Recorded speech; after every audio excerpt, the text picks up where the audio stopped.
6 months previous to that, I got offered to leave to join actually Brighton at the time, which no one has ever heard about because it didn't become public or no one knew. Training, and obviously training alone, not being able to be in the club, COVID testing, protocols, social distancing. So it was a very, very sort of weird and sort of difficult time. As I said, in football, there's generally more lows than there is highs, and that's something that you end up having to deal with. This was not meant to happen. This could not happen. This is happening.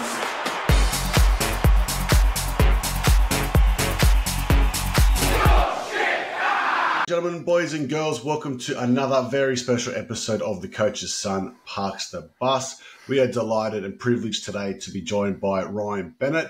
Everyone will remember him for his Premier League appearances as a defender, over 100 Premier League appearances in the Premier League. Notable clubs played for Norwich, Wolverhampton and Swansea. Ryan, thank you for joining The Coach's Son Parks the Bus. Thanks for having me. So how would we like to obviously get started with the podcast? So we mentioned before, but just throw a bit to you, give us a bit about your upbringing, your background, what brought you into football. Yeah, so, well, pretty much, I guess, the same as most children growing up, especially in England. Football was always a game that was played throughout school. I actually started a little bit later in terms of most people, never really had too much of an interest. And then me and my cousin, who was the same age, we, wasn't really doing anything at weekends. And I think my dad and obviously his sister, my auntie, decided what can we do? So we joined the same Sunday League team. Fortunately, sort of moving forward a couple of years, that team turned out to be pretty good. Won a lot of tournaments, we won a lot of games. We ended up playing against Ipswich in a game because we was doing well, so we'd always try and play against sort of academy teams. We ended up playing there. Subsequently, I actually broke my wrist about 2 weeks before that as well. And it was like, I wasn't going to play, and then I thought, you know what, you just got to play because you never get these opportunities, you never get to play against them. So I had the long sleeve shirt hidden over it. And subsequently after that, I got invited to join a development squad that was sort of in Brentwood, which is a place in England about 30 minutes where I lived, where they sort of train younger kids, keep an eye on people who they've recognised maybe had a bit of potential. And then subsequently from there, got invited to then join across to the academy and go on trial there, and obviously joined there and sort of stayed there till I was sort of 15, 16 before I eventually got released. So it started basically just me, my cousin, my friends, and I think out of the team that I said, the Sunday League team that was quite successful, I would say 85% of them joined academies within the year that I did as well. So it was a very successful sort of team that was there, and we all ended up going on to do sort of some good things. Not many stayed in to translate to professional football, but sort of growing up sort of through the academy, we had a lot of success from that team. There's always a theme of the parents chucking the kids into football, and to be fair, I mean, we probably wouldn't have it any other way, right? we absolutely love it. Yeah, that's like again something that wasn't really pushed as such, but it's one of my big frustrations now. Actually, is seeing I have my own 2 boys now. One plays, one doesn't, but I have a big frustration of that. Parents pushing their kids, and I always try and say, it's people living their dreams through their kids in football a lot, and it puts unfair pressure on them. And sometimes I see the kids who don't really have the passion, don't really have the desire to do that, and that's actually one of my big frustrations. But again, every sort of parent has the idea. It'd be brilliant if my kid was a footballer. They only see one side. For the financial reasons, and they only really watch the Premier League. I always try and say this to people as well. Growing up, I've never met a kid who had the dream of playing against Accrington Stanley on a Tuesday night. You have the dream of scoring the winning goal at Wembley and playing for England. That doesn't really work out for everybody. But as I say, once it becomes more realistic when you get older, you appreciate every sort of opportunity that you get. Yeah, I suppose, obviously, Adam and I were playing in Australia. We played with a lot of really good players growing up as well. And I think, not wanting to proceed, we've got a lot of players that didn't want to. Up past the time of 18, they wanted to go to uni, they wanted to go to work and stuff like that. And now we tried kicking on with, obviously didn't get too successful. But like, I think looking at the younger kids now, it's like, you're right. Like, if you don't really want it, I think it's like, it's okay. And like, especially like, being in the UK and in Australia, we're quite fortunate with the options that we do have as well to study and work. And it's like, you're right, not having to force people to actually play, because if you don't want it, that's fine. There's nothing wrong with that. Yeah, I totally agree. Listen, I've seen kids with massive desire who don't make it as well. So, it's a tough sport. Like I say, the percentages of people who do make it are very, very, very small. And like you say, if there's that little doubt that you don't want to do it, then, that's fine. Like, there's plenty of things out there that you can do. Put your desire into something else. So, like, I'm a big believer in terms of, you work really, really hard and, you put all your effort into something that you want to achieve, you can do it, whether that's football or something else. So I'm not saying don't waste your time. It has a lot of benefits, I would say, football, in terms of sort of the psychological and physical aspects that keep you going day to day and keep your mind moving, really, as children. But as I said, if there is that little desire to do something else, or you want to try something else, then do it. You can always come back to football. You can always give that your all. I've seen numerous people who didn't make it sort of professionally or anything. They still play Tuesday nights, Thursday nights, Friday nights, and they play on a Sunday with their friends. And, that's fine. And again, it keeps the physical side of it there. But as I said, it's a tough sport to do. And if you're not all in, then it can become difficult to make it. You've got to give up a lot. Like, from my personal experience, was Tuesday evening, Thursday evening, Saturday daytime, Sunday daytime. So that was my life, but that's what I wanted. So like, it was easy for me, and as I said, there's things that I missed out on. Like, I had friends who went to university in America on scholarships to play football, and it's hard. You see the lifestyle, you see what they're doing, and you're busting the gut. And at the time, I was in a youth team contract here at Grimsby, was £35 a week.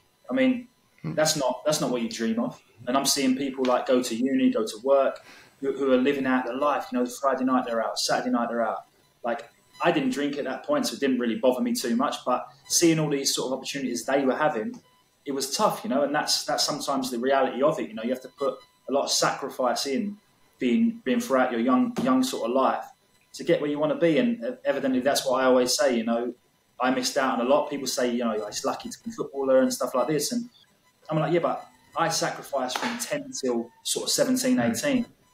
Most people sacrifice probably a little bit later in life to get the job that they want. So, just different stages and different sort of dreams that we had.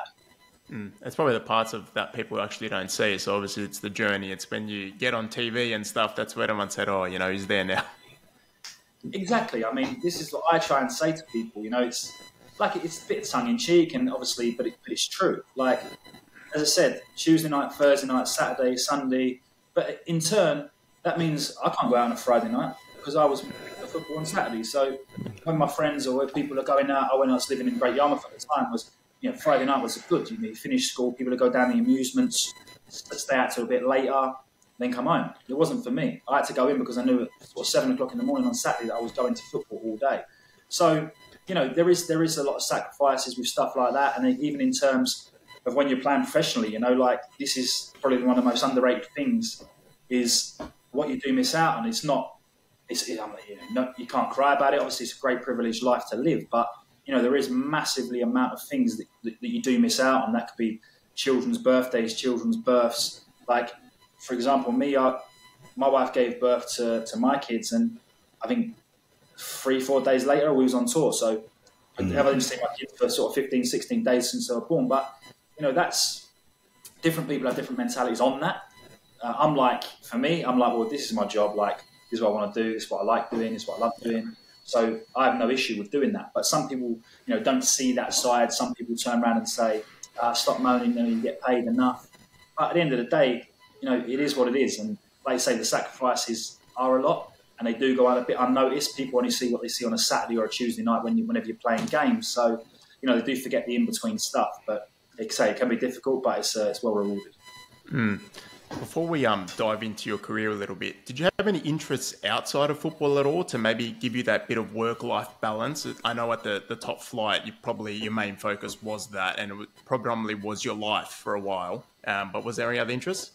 Not particularly. I had a little interest in cars. I remember one day I was probably about 11, 12, and I used to go and watch stock car racing. I don't know if Australia is kind of a thing.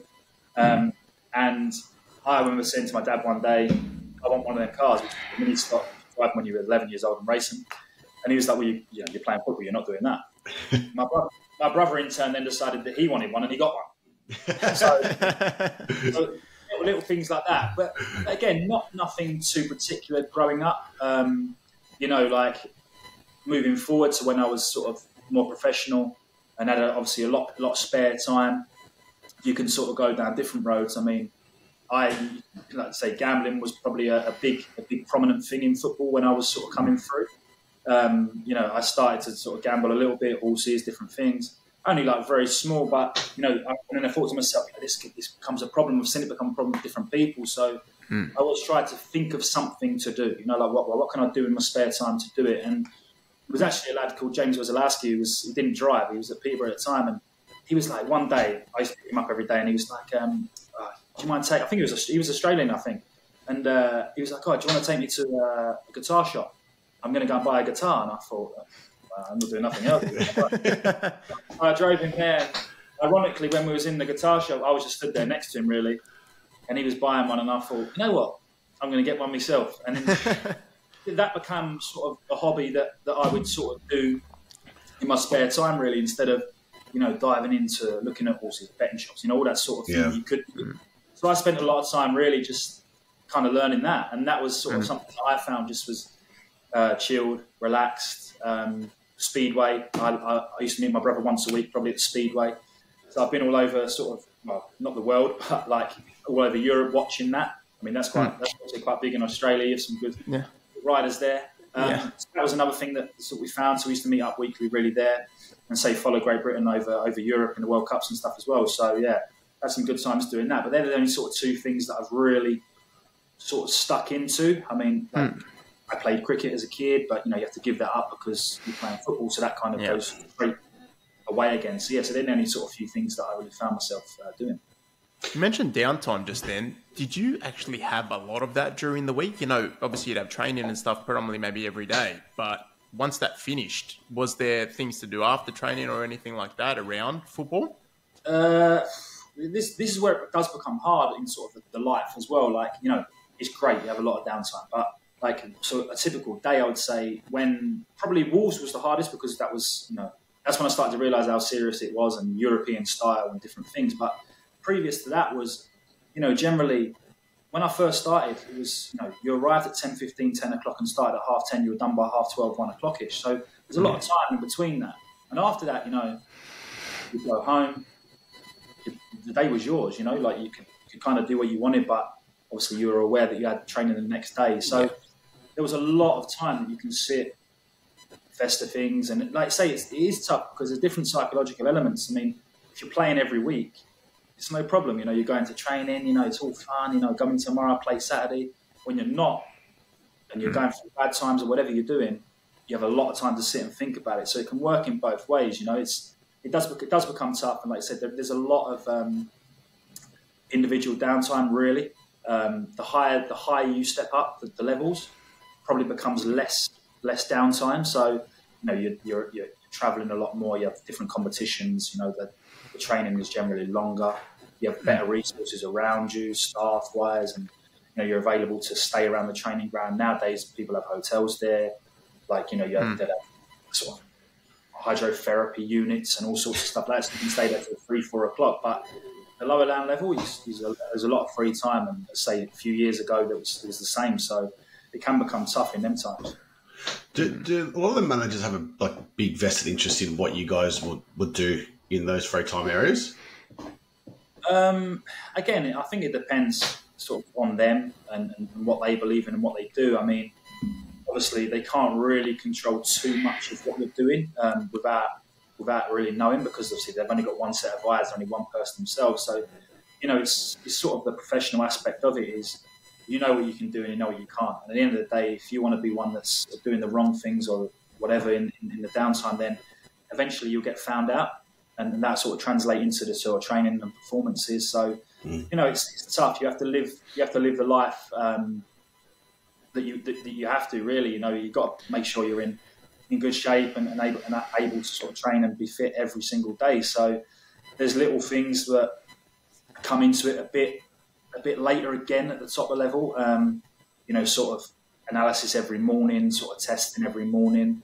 At one point we had sleep watches to make sure we had enough sleep and stuff like that. But that was like, kind of coming in at the end, and again at the top level. Listen, some clubs might do that, some clubs might not. Now that's sort of personal preference. And when I did it, it was more of a sort of a European thing that come in with the Portuguese staff and sort of the way that they took the sort of not the downtime, but took the sort of recovery aspect of the downtime very, very, very serious. And there was times when, for example, we would train, say we train 10 till 12 on a Tuesday. If we was in at 1 o'clock on a Wednesday, they saw that as a day off because that was a 24-hour period of rest. So you would still be in every single day training, but they would break the windows up with the 24 hours. So it becomes different, and as I said, people have different ideas, but yeah, it's generally on yourself to sort of manage that and sort of take care of yourself.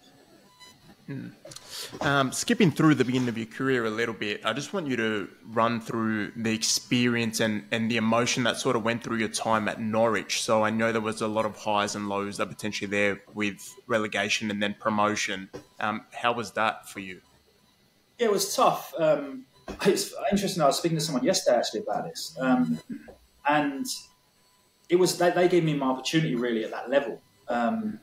I come from Peterborough to Norwich and sort of joined them in the Premier League, and I went back on loan straight away to Peterborough for 28 days and then ended up coming back again. So it was a weird sort of transition. You've always dreamed of playing at that level, and then suddenly you've been bought. You're in the dressing room, you're training, and then you don't really get the time to sort of stop, evaluate, think. It becomes tough, And as I said, then your first game, and someone asked me yesterday, what was your experience, playing the first time? And I was like, well, you didn't really have time to think about it. The team was named on the day. It was like literally, bang, bang, bang, bang, bang. Right, you're playing. So you can't sit there and sort of think, oh, what am I going to do here? And it's only really at the end and after you sort of have the time to sort of enjoy it. And during that time, as I said, I wasn't expecting to play a lot. I wasn't expecting to play all the time. I just wanted to develop. You never know how things are going to go, sort of highs, lows. And, in turn, we had some lows and we had some highs, as you said. And, some of that was relegation. Some of that was sort of personal form, personal sort of appearances that I was making and not making, or out the team, in the team. So it becomes sort of a tough period, really. And as I said, in football, there's generally more lows than there is highs. And that's something that you end up having to deal with. Fortunately for me, I was quite a level person, is in terms of I never got too high, never got too low. And some people always say to me, nothing makes you happy. Well, it does. But I was always aware that it was always going to... I always, people say it's cynical, but I'm always one day this is coming to an end. And I always used to say to people from quite a young age was, I concentrate on myself, I concentrate on how I'm doing. The day I retire, if I walk down the road the next week, after the next game, I'm old news now. So, people will remember the good times, maybe remember a little bit of bad times or whatever they do. But at the end of the day, it was personal for me. I would always remember the times. I'd always know that I did my best. And that's how I always tried to reflect. So I never really, got too emotional. But in them times, you can sort of find it a little bit tougher, especially towards when before I left Norwich was probably a bit of a tougher time. There was a bit of a transition in terms of where the club were going and different stuff. And I think 10 of us ended up leaving that sort of season. And, 6 months previous to that, I got offered to leave to join actually Brighton at the time, which no one has ever heard about because it didn't become public or no one knew. And I was sat down, I was playing at the time at Norwich, and the manager was like, I'm looking forward to next year. We're going to try and build a team. Obviously, you're part of that. And I was like, well, yeah, but at the end of the day, I've got 6 months left of my contract. I need to secure myself. And he was, yeah, but, I'll never lie, and there'll be a contract there at the end and all this. We're not going to accept the offer and stuff like this. And in the end, I was batting down the drum to try and leave, and it never ended up happening. Subsequently, 4 months after that, the manager had left. A new guy comes. Well, there was a sporting director come in. He was gone. Like that sums them times up. And previous, I was, I've been there a long time, 5 years. The fans become, you become not target number one, but you become periodic of the times of the lows of the highs. So when the times are low, it's the same people, all the time. You need freshness. So it was the right thing to do. And I said, at the end of the day, that gave me the best opportunity to move on. So it's sort of like reflecting on them times, it makes you grow. And I think that's sort of the biggest take from it is all the lows that are there, make you grow, whether that's sort of mentally, sort of physically and personally, that, in them times you grow, general sort of accustomed to life and the game. And obviously the highs, they're brilliant. They're brilliant to look back on. They're brilliant when you go through them. There were certain times, like, for example, the playoff final that I got promoted from was one of the best ones because you actually had the summer to enjoy it as well. So after that game, you have the party and then everyone goes their own way, but you spend sort of the time enjoying it. You come back to pre-season, the atmosphere is brilliant. Everyone's still got that buzz. So that's probably the biggest sort of one that you can take in for a long time. Obviously, individual games, you have one coming up very, very soon after, so you don't really have the time to fully enjoy it. So say sort of the playoff victories and promotion is always the one that you can enjoy because you have the summer to sort of enjoy all of it and fester on that. Whereas the lows, if you get relegated again, it goes the other way. All summer, and generally this is like people don't think about it is, your wages are generally in half. You can out of contract or whatever. So it affects you sort of personally and moving forward as well. So it can become really tough. Speaking on highs, you were a championship winner with Wolves back in the 17-18 season. How does the championship compare to the Premier League? Because you do hear a lot of people say that it is a very difficult league, the championship, and it's very difficult to win as well. How does it compare and what makes it so difficult? Yeah, it is tough. And what compares it? It's hard to sort of explain. I mean, I remember going back and picture back and remember now that I think it was maybe the year we got relegated. We had a meeting when we come back in. And we were looking at different things, how to get bounced straight back up. That was the plan, that was the aim. And it was the amount of games you have is more. The physical output in every game is more. So it becomes like physically a very tough league. And I think the style of play also, can be very, very, very different in terms of teams. Like generally in the Premier League nowadays, you don't have teams that are going to play long. Teams that are going to put a lot of pressure on you with direct balls. So you can kind of become accustomed and set up generally for that. And you can build like good blocks and foundation blocks to sort of play and focus on your own game. Whereas in the Championship, you're playing Saturday, Tuesday. You're having to adapt all the time because you play a team on Saturday that want to pass out from the back. It's nice. It's good football. Tuesday, you play a game. They're going long. They've got two lads up front. Someone's running. And say the physical output is tough. I think that's sort of the only thing. I mean, I look at the Championship now, even to this day, and you can generally take top versus bottom, top versus third, fourth, bottom, and it's a bit of a 50-50.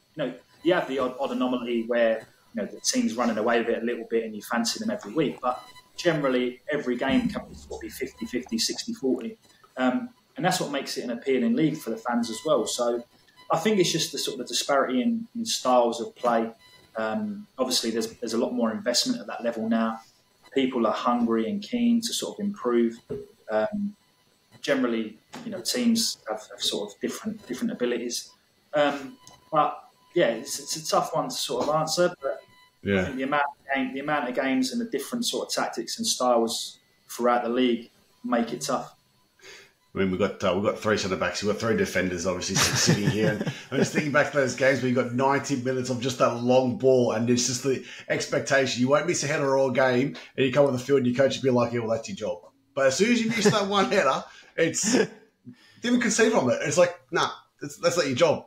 Not to be missing headers. You scored your first Premier League goal for Wolves in a 4-3 win against Leicester. Now, that was the first goal for Wolves scored by an Englishman in the Premier League since one of our previous guests, Matt Jarvis, did 7 years before that. Was that a bit of a big deal? And like, did that raise any questions around the time about homegrown players at Wolves, especially? Well, I didn't actually know that, and then again, ironically, yesterday was the first time I'd ever heard that. So there you go. Yeah. I said, how did it feel to be the first Englishman since Matt Jarvis? And I was just like, well, to be honest, I never even knew. So yeah, I don't know. It wasn't a thing that was sort of spoke about, and I think if you look back, probably at them times when obviously Matt Jarvis had spent a good time at Wolves, when they were going through a period of relegation, then back in League One. So there was probably a 4 or 5 year period where there wasn't in the league during them times anyway. So, and obviously then during the year we got promoted from the Championship was the investment from Fosun, Nuno coming in, bringing a lot of the Portuguese lads that we ended up having. And in the end, we only had, I would say, probably in that game, maybe 2 Englishmen. So probably me and Matt Doherty. Me and Connor Cody. We've got being Irish. I think that'll be probably a small snippet. Codes didn't go up for corners or anything like that, so the chances of him scoring was into none. He never had many touches over the halfway line. So but didn't think of it. For me personally, at that point was when we got promoted at Wolves that time, and when I joined there in the Championship, I probably never thought that I'd play in the Premier League again after leaving Norwich. So for me, it was very, very, very good. And then, as I said, it became my goal after that to looking at little milestones was right. See if I can achieve 100 Premier League appearances throughout my time being at Wolves, and obviously subsequently I did do that. But as I said, it wasn't a thing I was aware of until very, very, very recently. And I think that in terms of sort of the young homegrown lads coming through, it did become tough, I think, because there was a lot of investment and a lot of sort of European influence with George Mendes bringing a lot of the players through, linked with Fosun, obviously the manager that had a sort of great rapport with each other and trusted each other. So it did become tough, and there was a lot of investment as well with the sort of the under-23s players coming in from abroad as well. So I think chances were limited. I mean, there was one example, obviously Max Kilman, who's now still at West Ham, was a young lad that come in from Maidstone, someone like that. Maidstone is a sort of a non-league club, and sort of come through in that system, and was loved by Nuno at the time, and developed into a really, really good player and captain in the club. So I think there is chances there. Especially, I think you see it now. They've got a couple. You've had sort of Luke Cundall come through, different players. Chem Campbell's come through. So there is an opportunity. But I think during that little spell of probably 3-4 years, I think the responsibility was on sort of immediate impact rather than sort of nurturing players. And obviously, after a year or two, they start to take that a bit more serious, and obviously that takes then time to develop. So I think you're probably seeing the fruition of them trying to get the homegrown lads come through, sort of between now, which has taken probably a 3-4 year period. And the way football is at the minute, everyone knows sort of the PSNR rules is crazy. So any homegrown talent that you can come through and sell is 100% profit. So they're golden gems to them at the minute. So hopefully they can bring some more through and sort of keep the club sustainable. Was it a case of Nuno being forced to learn English so he can speak to the homegrown players, or the homegrown players got forced to speak Portuguese at training? It was amazing. The English was the only language spoke. In the club. Yeah, it was crazy. He said that, and he made a point of that. He said, "We're in England, we speak in English." And it was great. All the lads that come in were very, very good. The odd exception was not great. It did become tough in the end, but that was sort of the fundamental thing was they bought into the culture and sort of understood the area, understood the game in England, and really, really brought that through. Touching on your chapter after Wolves, you got a move to Leicester. That was a little bit short-lived, but I wanted to actually touch on a loan move. So I wanted to deep into that. And can you run us through what the process of that is? And do the club make you aware of that, or maybe that you're not part of their plans, or that a transfer might be happening? Yeah, so literally with that one, the pure example of that one, was kind of, I was at a sort of a situation at Wolves where it was probably like surplus to requirements as such. Something had happened while I was at Wolves. I had like a little injury, and it was like an injection thing, and it became a bit of a problem. And it became basically an argument between staff and me and different things. And then I ended up playing, probably shouldn't have, and then sort of falling out with one or two people about that after. So it became a bit of an issue at the club, really. So I ended up not playing, basically, and sort of not getting treated bad, because it wasn't treated badly, but sort of I knew I was kind of phasing out of that way. And the way Nuno worked was, once you was out that little tight knit, you'd find it very, very difficult to come back in. So it was deadline day in January it was, and literally this was a really weird one, and it probably doesn't work like this all the time. Obviously, my agent was aware of the situation and was like, I was like, well, if I can get away, it's good for me. Do you know, I don't want to be in here all the time, so I'm not doing this.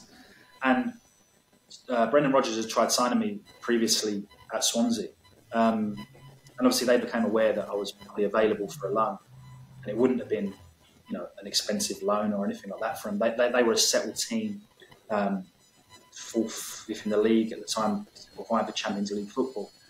And it turned out like they were looking for a lad to go on loan, Benkovic, who was a younger lad at the time.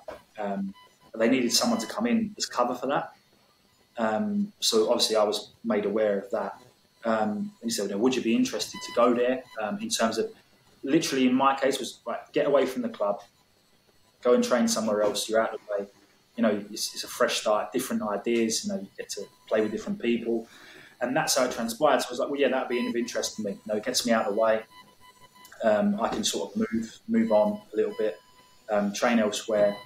And that's how that one come about. Literally was to facilitate a loan that they could go. So I come in as cover.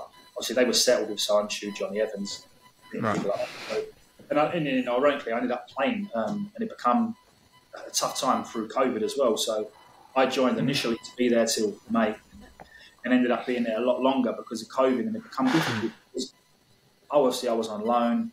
I couldn't generally on loan. I was hotels. I didn't live there, so hotels I was having to eat.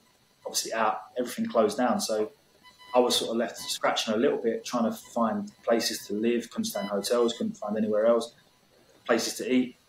Everywhere was shut down. Even hotel wouldn't serve food because of the contact. So it did become a tough time in the end. Training, and obviously we were training alone, not being able to be in the club, COVID testing, all the protocols, social distancing. So it was a very, very sort of weird and sort of difficult time. But yeah, as I said, going back to the actual sort of dynamic of the loan was to facilitate the young lad moving away. As I said, it wasn't sort of a one where, right, you're going to come in, you're going to play. That was made clear from the start. As I said, I did end up playing a little bit, so it was nice, to say that you play for another team, especially a team of that stature. So, so it was a good time, different experience, playing with different people, and a lot of great players who were there at the time and have moved on. And it was as I say, look back on it as a positive experience. But yeah, as the loan fundamentals was probably a little bit different in terms of how and why I ended up going there. But that's how that one was sort of facilitated. Right. I know the world was a little bit crazy when that time sort of happened, but how did the clubs approach COVID? Were they also in a panic? How did things go there? Yeah, well, obviously at first it was a situation that became sort of, I suppose everyone was aware nationally of what was kind of going on. We were still playing at the times when people were first getting diagnosed with COVID. And we always we spoke about it a little bit, but we never really understood it as players or probably as staff as more as anyone else did. But what did become the thing. I actually remember Mikel Arteta contracted COVID, and it became on Sky News, Arteta COVID, and we were like, right, this is going to be crazy now because he got it in football, it's going to get shut down. And I remember we were training. It was Friday night I think it was a Friday before a game or a Thursday before a game, as normal. And someone come out, sort of the CEO, John Rudkin or whoever is there, come out and he said, like, right, training's kind of cancelled. Everyone go home and wait further instruction. That was kind of the way it went. And literally, we got home.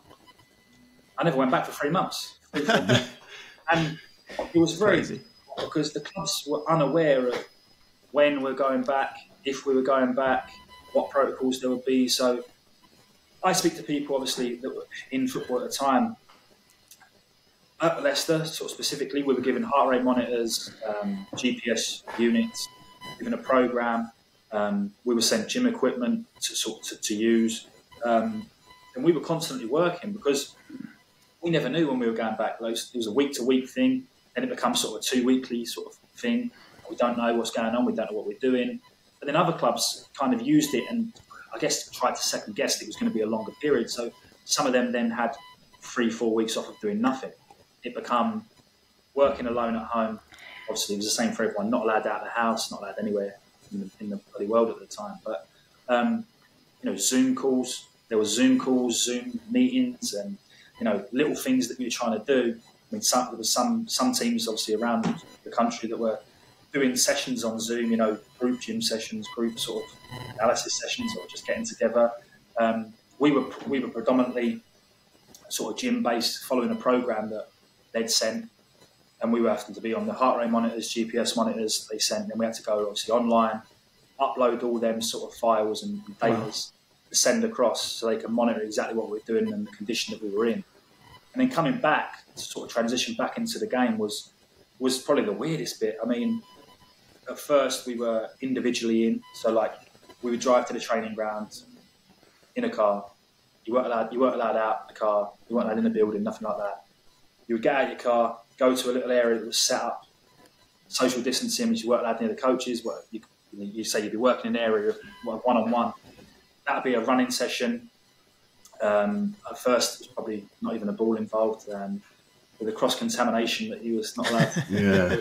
And so that came the first sort of couple of weeks. And then after that, it becomes sort of phased in where you could work in groups of 6, I think it was. So you was allowed to work in a group of 6 with your social distancing core group. You was only allowed to sort of mix with them. And obviously then it becomes sort of transitioning into sort of full squad practices. But again, not allowed to eat together in the building, wasn't allowed in the building. So you was in your car. We'd drive in every day. We'd drive in. We'd have a little plastic sheet we had. Still got it in the car actually, with a number on it. And we had to go to a testing station, pull in, be tested, do your window back up, wait 15, 20 minutes until the results come through. If you was clear, you was allowed to sort of participate. If not, you drove home, 10 days isolation. Again, like the kit situation, you couldn't go in and drop your kit off or pick new kit up because obviously you weren't allowed in the buildings and stuff. So it did become a really sort of weird time. And then even going into playing games again, there was no fans in the stadium. Like it was obviously empty. Everyone probably saw that in the end. But the only benefit of that was no traffic at the end of the game. But it wasn't fun. It wasn't fun for anyone. It was a weird, tough time. It dragged out. And obviously being on loan was probably the worst thing. I was living at the time in Norwich, so it was 2-3 hours away from Leicester, and not being able to sort of be in a hotel or have any sort of normal life or even go to a shop at the time was difficult, so it was a weird experience for probably everyone, but in football it was tough. Well, you mentioned obviously with it playing in the empty stadiums, and that's probably perfectly to the next question. You've played at so many different stadiums. Which stadium would you say is your favourite to play at? And which one do you think held the best atmosphere? I don't know. The best one's always hard because they're all great. Like I loved stadiums personally that was like White Hart Lane, Upton Park. Obviously, they're no longer used. And they were nice to me. They were tight. They were close. The fans were real. They were on you. Don't get me wrong, it was difficult to play at them stadiums, but And even the general consensus, even when you was there, was like, yeah, you know, it's a night. When you turn up, it's a bit more old school, but it was like really on top of you, and everyone kind of appreciated that. And in terms of atmosphere, sort of different stages. I remember the first experience I had as an atmosphere, which I always remember, was my debut actually for Peterborough in the Championship. We played Newcastle away at St James's Park. And I remember the goal, like they scored, and I think it was Andy Carroll scored a header from the corner, and the noise was incredible. You know, like I remember looking and thinking, Jesus, like, loud. I mean, and again, I wouldn't say Leicester's the best atmosphere by far, but we played them once, and Joa scored, and I think it registered as an earthquake on the Richter scale. Yeah, right. Wow. It was an important game for them at that point. I think it was when they were winning the league that year. And then, but I would say sort of the best time and sort of time you get to enjoy, I would say probably like playing at Liverpool, when obviously, because before the game, you know, never walk alone, and you'd seen it so much. I think you knew what it was, and you was aware of like they'd seen it all the time before the game, and you spoke about it. And you see, you're sitting there before anything, and they start, and you think, that's the time. That is a time when you sit there. You don't forget about the game, but you become aware of that situation. You're thinking, yeah, that's good. So I would always say that, and obviously that's a consistent theme every game. Different points. If it gets tough in the game, they might sing it. That becomes a theme for a consistent event. So I would probably say that, just for that. But there's been little moments that I remember, but say on a consistent basis, I would say probably Liverpool, just because of that sort of that anthem. That's unreal. And now you have experience playing at a European level, being the Europa League. How do those European nights compare? Obviously, we're going like atmosphere, vibe, whatever it may be. How does that differ to like a Premier League fixture? Again, it's difficult because, you know, in the qualifying stages, you go to some obscure countries with obscure stadiums and teams that you've never heard of, and they're not sort of really massive clubs or massive places. So it becomes sort of down there, like in terms of atmosphere and experience, to then go into sort of Turkey and Italy and seeing the sort of different culture. I mean, I remember, I think it was maybe Torino we played, and driving in the bus, it becomes like obviously they have the ultras and it becomes a bit serious. And when you're driving, it becomes literally like they're there and they're giving you sort of like, you know, they are. And at the time, you laugh. That's generally like some people think kind of it's crazy. It's just like walking down the street. But then when you got in to the stadiums abroad, and you see that where the away fans are purely caged off, like roof cage, side cages, and then you hear the atmosphere and you can see where the ultras are. You were thinking, yeah, this is it's a lot. You're not joking, you know, like they actually are crazy. Obviously, that was Torino in Italy. That was a good experience. Just seeing again a different culture. Again, this life and death, you know, for some of them, and the ultras are real serious, fanatical fans, and you know, stepping away and going away from it, thinking, God, you know, understanding the pressure that they must be under game to game, and being analysed not just by the club and sort of the internal staff, is the fans. There's a massive pressure, and they're very, very vocal. And you know, you see the stories and hear the stories of them turning up and coming on the pitch and turning up to training grounds and causing real issues. So that was an eye-opening one. Besiktas in Turkey was again another nice one. I've been to Turkey quite a lot as a holiday, really, and been away when the national teams played, and sort of understood. You know, they take it very, very seriously. They can be out in the streets shouting and partying. You know, seeing that sort of internally in the stadium was a good experience as well. So it was very sort of mixed. Literally, you could, in the group stages and sort of the qualified stages, you can play with hardly anybody there. In a real obscure country, in a stadium and a pitch that's sort of subpar to the standard. And then you start going into sort of the group stages, and it becomes the hot up and get to experience the different cultures and sort of how they live it there. Ryan, we did chat a little bit before we started recording, and I'm not too sure where you're at, obviously in your playing career, but did you have any interest in getting into coaching at all? I know a lot of, former players are starting to move into managerial positions now.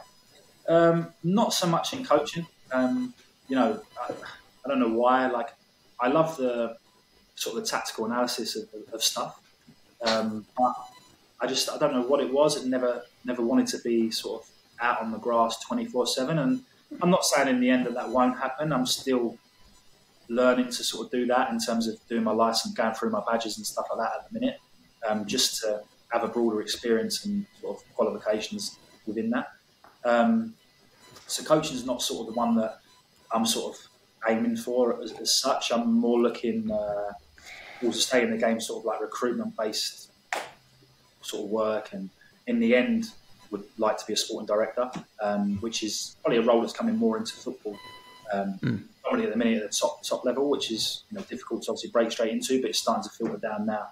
And I think people are seeing the sort of the positive impacts that they've had at them clubs and trying to implement that. So that's kind of where I'm aiming to go at the minute. But as I haven't ruled the coaching side out, and at times during my career, I've kind of not took that role, but being at Swansea, at the end of that, I was put with to train the kids, and I enjoyed that, and I think they enjoyed having me there. And in terms of, I was good with the lads. I trained hard, fair, give them information, and that was something that probably had quite a positive reaction towards. Even now, like speaking to people, they still say, and even talking to people outside of where I was always like, I heard you was good with the kids when you was at school. It's a difficult time, and they all loved it, and so I really enjoyed it. So it's sort of, I wouldn't ever close the door, but it's just something that is not sort of my main goal. If I find myself in that area, then maybe not my main aspect I want to sort of focus on. Never know what's around the corner, I suppose, in life. So never know what's going to come up. Now we've come to the biggest question of them all. So for everyone listening, again, it's the Coach's Son nomination. So this is someone that you might have played with or you know of that was a bit of maybe a teacher's pet, maybe a bit of a prankster, a jokester around the change rooms or on the pitch. So Ryan, who's your Coach's Son nomination? I would say, I have two really, but I'll give you the craziest one, Carl Lafferty. Right, okay. He'd probably be fun to get on here and give you some stories. I love it. We'll have to reach out to him, yeah. He's still playing up in Scotland at the minute. I still see he's been sent off twice, I think, this year already. Yeah, some of the stories around the training ground, and it's probably too much to go into. If I told the stories, I think I don't know if it would do him any favours, but some of the stuff was brilliant. And sometimes, and it's as stupid as it sounds, he kept the morale sometimes going in that place, man. When it was tough times and that, you'd always rely on Carl to keep the dressing room atmosphere going, giving everyone a laugh and a smile, and always sort of, playing about a little bit. So yeah, he was amazing. He was amazing. And then I did have another one, but Robert Snodgrass was. I don't know. You've probably seen he's done different podcasts talking about his prank calls and stuff like that. He did, but obviously, I was stuck with Carl, man. Carl was nice. There you go, Carl. You've been nominated. We have to reach out to him so he can reply. Ryan, thank you very much for your time. It's been surreal, and it's been a real honour chatting to you. No, I appreciate it. Thanks for having me. Thanks, Thank Ryan. you. Everyone, make sure you like and subscribe, and we'll be back next week for more. Thanks very much, everyone. This was not meant to happen. This could not happen.